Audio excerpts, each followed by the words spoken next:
Welcome, ladies and gentlemen, to today's Duel video. It is a deck request video. I'm using my Chaos Dragon deck. I used it once before.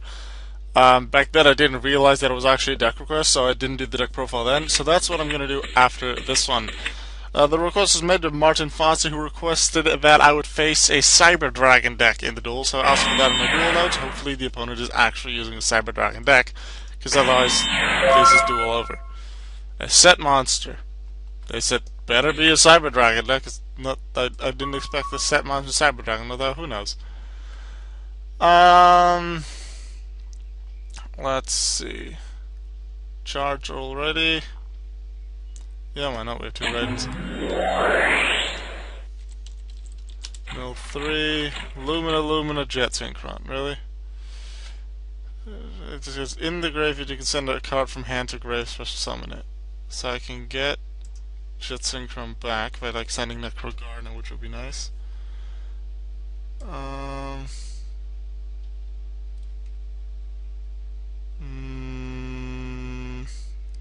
I think I like Lilac because I already have 2 ratings.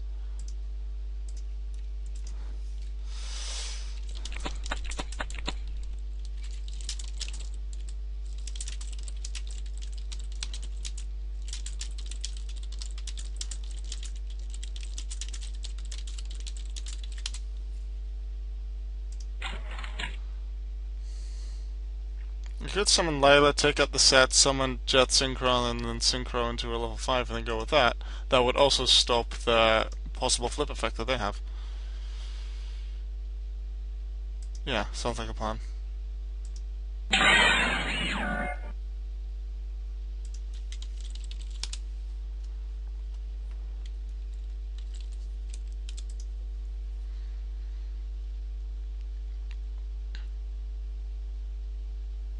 So far not many dragons have been seen, but we might just get them later on.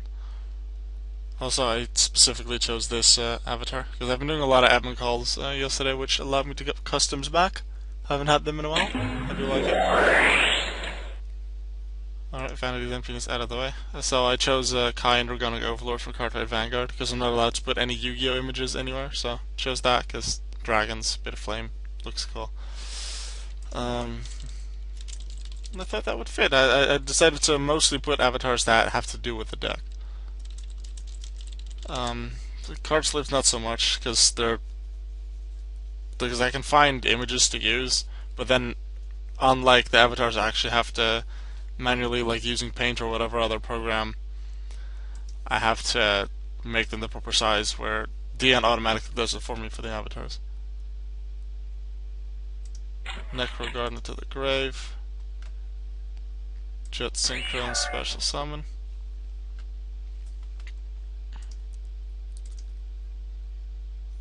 And then level 4 Lila. Level 1 Jet Synchron. Synchro Armadi's Keeper of Boundaries. With 2300 attack, will very likely beat whatever they have, and if they have a flip effect or effect that activates when it's in the graveyard, it will not be able to be activated thanks to Armadi's effect. Cyber Dragon Spy it is. Alright, so no effect I suppose that I'm dodging with Armadi's, but it's still a nice card to have out. There's breakthrough skill here to stop a possible effect from their side. Let's go.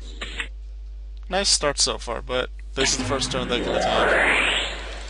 Reading. Not completely familiar with all the Cyber Dragon cards. If Cyber Dragon's in your graveyard, this card's name becomes Cyber Dragon while it's in your graveyard, so yes. You can have one of these effects. Both,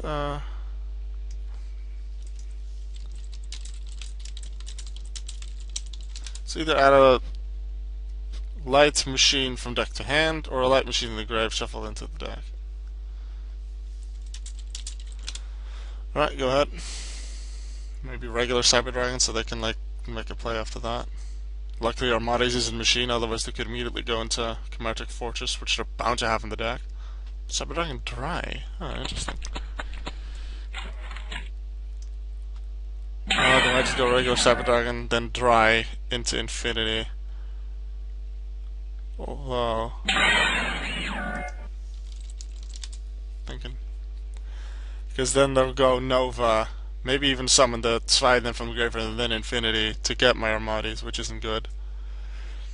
Oh, well, Cyber Dragons you control 5, you can except machine type monsters, you can take one Cyber Dragon you control, it cannot be destroyed by battle or card effects this turn. This is level 4 now. I am not letting you make Cyber Dragon Infinity. Breakthrough skill on Cyber Dragon Dry.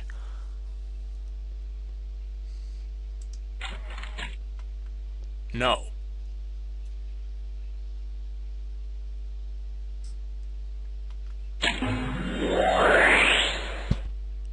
Okay. Surprised they didn't do that in damage step, but whatever. Oh wait, obviously they can't do that because Armadas. So smart move there. Yeah, they have double attack, that's 36, that's 1300 damage to me. And then I'm gonna take another 4200, that really hurts. However, you just gave me a 4200 attack point token! So your monster's gonna be destroyed at the end phase.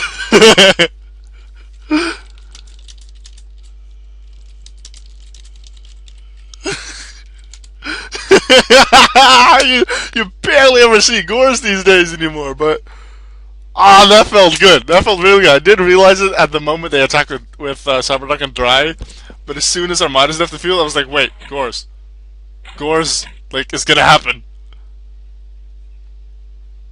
Oh, they can make Fortress. That's smart. Yeah. I wanted to go final turn because they would be destroyed, but they're smart in making Fortress to defend themselves. Sabadang well on the field. Huh. Let's go Space Typhoon. Meh. What do I have in the grave that I can really use? Not much anything.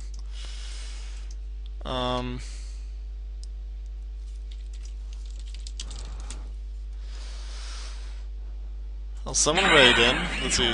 Token's also level 7, right? Yeah, just like Gores. Do I have a level 11 Synchro? Probably not. I have Star Eater, though.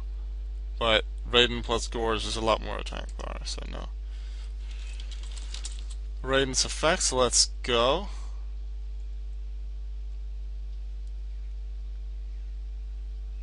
Yeah, indeed. But can I?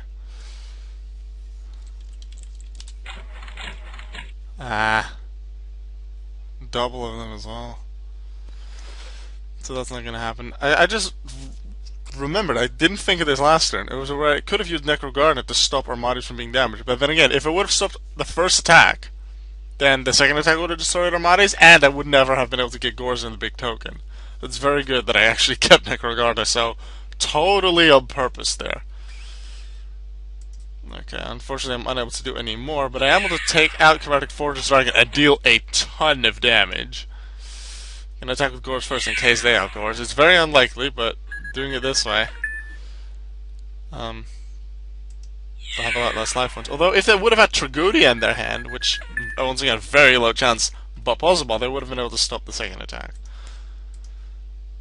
Alright, I'll set a Mystical Space Typhoon in case, like, the Mirror Force, whatever comes around. 2 more mills. Why am I doing it this way all of a sudden? There goes Raiden. And Darkhorn. How many Darks did I have in the grave? 1. Just 1. Meh. Wow. That turnaround. Whoa! Alright, that was certainly interesting too. We saw some of, well, not that much of what the Cyber Dragons could do. They were definitely playing to, well, it's almost entirely certain that they were going to go Nova into Infinity, and chances are, as Nova, they would bring back Zwei or something. I'm pretty sure it can summon from the graveyard, maybe from the hand. I'm not entirely sure what Nova did. But then they would make Infinity, steal my Armadas, and attack, and they'd have a strong field. I was able to stop that with Breakthrough Skill, that was very nice. And then the 4,200 attack token. Yes, I approve of that. Gores, thank you very much for the help. Alright, everyone, I will see you in just a moment in the deck profile. See you there. Welcome, everyone, to the deck profile of my Chaos Dragon deck with, highlighted here, the MVP of this duel, Gores the Emissary of Darkness. Ah, that felt so good. So very happy about that. Alright, the deck profile. It's chaos. It's a chaos deck, so there's multiple light and multiple dark monsters. So Black Dragon Collapse Open and White Dragon Wyvern Burster are cards that you can definitely expect. They can be generally easy to summon. You don't really want them turn 1, but maybe turn 2 or later you generally have some stuff in the grave, especially if you have milling effects like Raid and your Lumina and your Charge of the Light Brigade. You'd have stuff that allow you to summon these things, search for each other as well once in the grave, so that helps. They're level 4, so they can help with some Xyzes and some Synchros. Next to that, although Xyzes in this deck are quite rare. We have BLS on very the beginning. In a Chaos deck, you have to pretty much use this. Otherwise, why not? I can't think of a reason. Chaos Sorcerer as sort of a weaker version of BLS. I suppose only in like a spellcaster specific deck you'd maybe use this over BLS, or uses that. You feel that this might be more useful. Generally, BLS is a strong one. Chaos Sorcerer at 1. Then a Dark Arm Dragon. Sometimes you won't be able to play it if you don't run into it. Sometimes you mill it, but then again, that'll be the case with every card. You can mill them. A Dark Arm Dragon can be so powerful. It's the free 2,000 attack, 2,800 monster to bring out to the field. You can manipulate like your graveyard with milling extra things, using a Foolish Burial to send an extra dark monster, or banishing. Like if you have 4, you banish 1 with your White Dragon Wyvern Burster or your BLS. You have 3. Bring out your Dark Arm Dragon, and then just. It's not even a once per turn effect. You just banish all 3 to destroy 2 monsters in a spell and trap, or anything dangerous that the opponent might have. Dark Arm Dragon, very good card. One Eclipse Wyvern. It doesn't have that many targets because it's going for level 7 or higher lighter Dark Dragon type monster. The only options that I have are Red as Darkness Metal and Dark Arm Dragon. However, no, because I only have 2 of them, I only run 1 Eclipse Wyvern, but you can manipulate it a little bit with your Foolish Burial and your cards like Collapse Serpent, Envoy, Chaos Sorcerer, things like that. Electromagnetic Turtle and also Necro Gardener, both in there because they have a similar effect. From the graveyard, you can banish them to stop an attack. Necro Gardener is a dark monster, which just stops the next attack. You can activate it outside of the battle phase, then it just stops the next attack, like the first attack that is declared.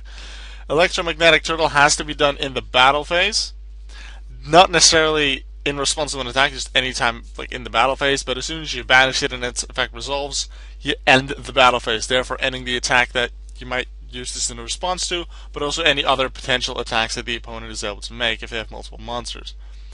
Glow a Bulb is out because this deck has quite a few synchro monsters. This monster helps as level 1 tuner. But one of the main reasons I have it in the deck is because it can summon itself from the graveyard, just like Jet Synchron is able to do. Summon itself back to help with the synchro play as a level 1 tuner. And to do that, it sends a monster from a card from the deck to the graveyard, which might just help you out in summoning your Dark Armed, your Chaos stuff, or anything else that you might have. Gorse, MVP, if you don't have any cards, like you'll barely have any set cards, maybe your Mystique or your Breakthrough. For the rest, you won't have any set cards on the field, so Gorse has a pretty good chance of being played in this deck. 2 copies of Jet Synchron. I play for a similar reason as Glow Bulb, because you can summon it back from the grave, it can help as a tuner. 3 copies of Light Pulsar Dragon as a Chaos Monster next to Chaos Sorcerer and BLS Envoy. When it's sent to the graveyard, you can actually target a level 5 or higher Dark Dragon in the grave and special summon it. That's not, even though Dark Arm Dragon fits that description, its effect does not allow it to be summoned by Light Pulsar. However, you can bring back Red Ice Darkness Metal with it, which is very nice. And actually, if this card is in your graveyard, you can actually send a light and dark monster from your hand to the grave to special summon this one from the graveyard as well. So even if you mill it or it's just been destroyed, you can do it that way as well. Doesn't happen that often, but the possibility exists. Then a few Lightsworn monsters. Lumina as one of the mains because it can send any card from your hand to the grave, which can be your Electromagnetic Turtle and Necro Garden, which you don't really want in your hand, and then summon a monster back from the grave, like another Lumina maybe for an Xyz, a Lila, so destroy something, or just because decent attack. Radiant for extra mills with its first effect as a tuner, so you can use its mill effect and then immediately synchro to level 7, like your Black Rose or your Michael. Radiant itself is the main thing. 1700 attack, very nice. as an ignition effect on the field, you can mill 2 cards, which already helps. In the end phase, you add 2 more. And it's also a level 4 tuner, which can really help bring out your synchros. And if you have another level 4 like Black Dragon or White Dragon or Lila or things like that, you're able to go into things like Stardust Spark and Cyframe Lord Omega. Red is Darkness Metal Dragon. There's a few dragons in this deck. Actually, I have a Shadow Dragon, although that's a spellcaster, so that's not really a dragon. Dragon types, I should say. One of these things, Wyvern Burster, Collapse Serpent, Dark Dragon could apply, although you'd barely ever do that. Eclipse Wyvern works with it, and Light Pulsar. You can banish them, get rid of Darkness Metal out, and they can just freely summon a new dragon. Although, that can't be Wyvern Burster, or Collapse Serpent, or Dark due to their effects, so it can really only summon Eclipse Wyvern and Light Pulsar. But, especially Light Pulsar is just very nice to get for free, because otherwise you have to banish stuff for it, send stuff to the grave for it. Or tribute summon it, because you can also choose tribute summon it because it's level 6. Red Eyes gives you that for free. Necrogarden already went over that. Shadow Dragon as an extra card that does help with milling. It's a dark monster as well. When sent to the grave by a card effect, which is pretty much all the milling stuff, you can try to spell trap in the field and destroy it, which it's a useful effect. It's also nice as just a level 4 with 1900 attack. That's a nice way to do it. And it's every now and then, not often, but you'll be able to use the flip effect as well to return a monster the opponent controls to the hand. Especially if that's like an Xyz monster. It just returns to the extra deck, not to the graveyard, so no, let's say they have Dante out this thing, then they won't be able to activate its effect. The Xyz materials will be able to activate, but Dante will not be able to, so not that much of an advantage for the opponent in comparison to that monster being destroyed. Tour Guide from the Underworld, I have it at 1 in the deck. Only target is Skarm, though. That's the thing. Only target. Is it? No, Curry Bandit. I was thinking, why do I have it if there's only 1 target? There's more targets, there's Curry Bandit. So yeah. 3 targets allows you to get like a little like seize off. That's generally what you'll be able to do. Because it does negate the monster effect, so Curry Bandit does activate its effect in the field. And it's only when it's normal summoned anyway, so that wouldn't be possible under target and anyway. You'll Xyz into either Dante as a nice card to maybe get some extra mills in as well, or Levier, because with a Chaos deck you generally banish quite a few cards, so that with Levier you can bring one of them back. So choosing which card you banish might be important, because some you might be able to bring back from the graveyard with Red as Darkness Metal, or you can bring back from being banished by Levier. Skarm as one of the targets for Tour Guide, but also because it can search for one of your level 3 Dark Fiends. So if it's milled, then the end phase you can search for your Tour Guide, or if that's gone, or you just feel Curry Bandit, it's a better one. Curry Bandit. Curry Bandit mills generally 4 cards, and then gets you one of your spell or trap cards that you can then use as well. It does cost you your normal summon animals on the field. But with a good amount of the special summons that this deck holds, you can make up for that. And sometimes that just clears your field for Gorge to be able to be used. This deck runs quite a few dark monsters, so Allure of Darkness is there for some extra draw power. Charge of the Light Brigade, just send some monsters in the graveyard, or some cards in general. Generally it's the monsters that you want there for your banishing stuff and like summoning them back like Jet Synchron. And then you get a Lightsworn monster out of it as well, so card advantage wise on the field in hand, you don't really lose anything. Foolish Burial to send 1 monster to the graveyard if you just want a specific light or dark for Dark Armed or for your BLS Envoy. You could also send a Necrogarden or Electromagnetic Turtle to negate an attack, a Glow Bulb or a Jet Synchron if you want to summon them back from the graveyard, or like Shadow Dragon to destroy a spell or trap. There's quite a few options that you can send with Foolish Burial. 2 Mystical Space Typhoons. This deck was built before Twin Twisters was TCG. Twin Twisters is an option as well if you prefer that. That actually discards a card to the graveyard, which you can then make use of to banish them and things like that. So Twin Twisters is a definite card that you could use over Mystical Space Typhoon. 1 for 1 summons one of your level 1 monsters, which will be your Tuners, your Jet Synchron, or your Glow Bulb, and sends a card from hand to grave, like your Necrogarden or your Electromagnetic Turtle, which you generally don't want in your hand, or something else you can then use to banish as your light or dark. And then you can use your Jet Synchron or Glow Bulb as a tuner. Soul Charge to bring monsters back from the graveyard to, like maybe you can bring back your Red as Darkness Metal to then bring back even more. You can bring back your Raiden and something else for a big synchro play. that could then, that could then go to Black Rose to destroy everything, to Michael, for Michael to banish something. There's quite a few options there, and with milling, you'll have a lot of options to choose from with Soul Charge. 2 breakthrough skills. I personally prefer Phoenix Chain over breakthrough skill. However, in a deck that mills a bunch, like Chaos Dragon, breakthrough skill is something that I generally prefer because it also has an effect in the graveyard. Phoenix Chain, once it's in the graveyard, it doesn't do much there. Breakthrough skill is actually able to be used from the graveyard.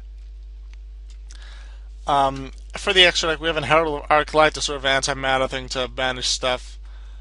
Don't often go into it, but it is a possibility. Armades, you saw it in this duel, a level 1 and a level 4. Arcanite Magician needs a non-tuner spellcaster, so that would be your Shadow Dragon, although that is a level 4 and don't have any level 3 tuners. So generally, it would be made by either Jet Synchron and Global, plus the level 6 spellcaster, Chaos Sorcerer. Maybe, yeah, like you can summon your Chaos Sorcerer, banish something, Synchro into Arcanite, and destroy 2 more things. And then, let's say you just normal summon Global, you can then bring Global back to the field, Synchro with Arcanite, and then bring out one of your level 8s. For level 7s, Black Rose to just nuke the field, as they call it. Michael to help banish, and then during the end phase also mill some extra cards. Yazi is sort of a kamikaze destruction effect. If you need that, start a Spark Dragon to defend whatever you need to defend from destruction. Side Frame Lord and Mega to just mess with your opponent a bit. Works with some bringing back some of your banished cards as well. And once again, this deck banishes lots. This card can be useful. Trishula, Dragon of the Ice Barrier. It's a strong card, and you can bring it out with this deck. So why not? You won't really see it often. It'll generally be like your Jet Synchron plus one of these two, and then like a Lila, or your Electromagnetic Turtle. Don't see it a lot, but Trishula is just very good, so I have it as an option.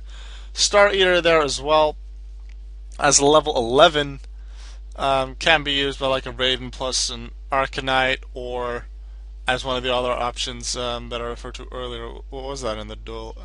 Like a Raven plus a Gorz, or a Gorz token if the Gorz token has low attack. There's multiple ways to bring out your Star Eater. It can protect itself when it attacks. They can't use Bottomless Trample against it. They can't use Solemn Warning against it because its special summon cannot be negated. Things like Solemn Strike are not able to stop Star Eater, so that's a nice way to go over it. Dante and Levia I already went over. Downer Magician is generally what I'd have to then place on top of Dante, like in the main phase 2 after I've used Dante for a turn, maybe the turn after. Can be nice with like its piercing effect as well, but generally just a place over Dante to have something with more attack later on. You can also like summon it normally with 2 spellcasters. However, the only 2 level 4 spellcasters that I have here are Lila and Shadow Dragon. So there is a way to regularly exceed some of these, although that won't be happening a lot. Heretic Dragon of a Tomb needs level 6 dragons. The only level 6 dragons I have are Light Pulsar Dragon. So chances aren't that big that I'll bring them out, but it is a possibility. And then with a Tomb, I'm able to bring out Red as Darkness Metal Dragon. Although it'll be at 0 attack, 0 defense, it will be able to then bring out a dragon for free, including the Light Pulsar Dragon that's in the graveyard, because I just attached it from a Tomb. So that's a possibility. And then you'd place a Gaia Dragon over a Tomb, so that, because a Tomb can't attack the turn and activates the effect, and Gaia Dragon is able to. And it also has some piercing damage, which generally, like, you have it, you use your Gaia Dragon on your like your Atum or your Volcasaurus to still allow an attack, while others would maybe not be able to. But sometimes its piercing effect does come into play. For the side deck, some extra options to consider. Card Trooper, because that does help mill. Effect Veiler as a tuner and to negate some effects. Max C if you're playing against a deck that special summons a lot. Thunder King Ryo is an anti-matter card that's also level 4 light with nice 1900 attack. Galaxy Cyclone to destroy some stuff, and just like Breakthrough Skill, is able to activate from the graveyard to destroy something. Another Mystical Space Typhoon, although I would definitely recommend Twin Twisters as well, maybe over both of these Mystical Space Typhoons. Raigeki, just because Major Destruction, Raigeki just a very strong card. Royal Decree, this deck runs barely any traps, so maybe during siding you take out your Breakthrough Skills and then place in the Royal Decrees, or just still have your Breakthrough Skills and your Royal Decrees in that, because there's very few traps anyway, if the opponent runs a lot of traps or a few traps that are still dangerous. Um, Finally, we have 2 copies of Typhoon. You don't really see this card that often. However, it's a card you can activate from your hand if if you don't control any like face-up spell or trap cards, and the opponent has two or more spell trap cards that don't need to be face-up. You won't really have any face-up spell and trap cards. You don't have your pendulum cards. You don't have continuous spells or traps, unless you have Roll Decree. And like no field spells either. So Typhoon on your end is live. The opponent just needs to have 2 spell or traps. And if you're playing against an opponent like that, you can even activate this from the hand. But otherwise, its first effect is live anyway. That was the deck profile. That was the Chaos Dragon deck requested by Martin Foster, fighting against the Cyber Dragon deck in the duel. Hope you liked it. Let me know if you have any tips to improve this deck, and if you have used this deck after having seen this duel, this video in general. Let me know what you think of the deck, how things worked out for you, and then I will see you in tomorrow's daily Yu-Gi-Oh video. See you there.